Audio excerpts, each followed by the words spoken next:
आम घरे मो पुओ कढ़ई झीर आख्याधारी मो दीदी आउ भाई जेतिकी शांत मु तांकर संपूर्ण विपरीत। सेथिपाई बोधे आम तीन जनकर जोड़ीटा खूब जमे। मु गरगर हो जहाँ ताहा कही पकाए आउ से माने शांत भाव सब शुणी नियंती।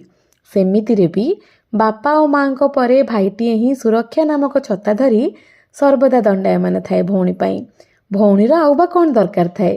गत वर्ष राखीर किछि दिन परे मु ओडिशा छाड़ी जिबार थाए। तेणु मन भारी दुख। हेले ए वर्षर कथा संपूर्ण अलगा।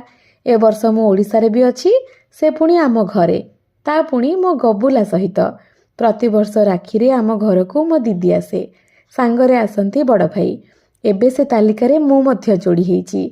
भाई बोली डाकी पदे कथा कहीदेले मो बड़ भाई सबु काम कर दियंती एवं मो पाई अनेक उपहार मध्य आनंती। हेले मो भाई आज जाए राखी रे आम दुई भौणों को किछि देइनी।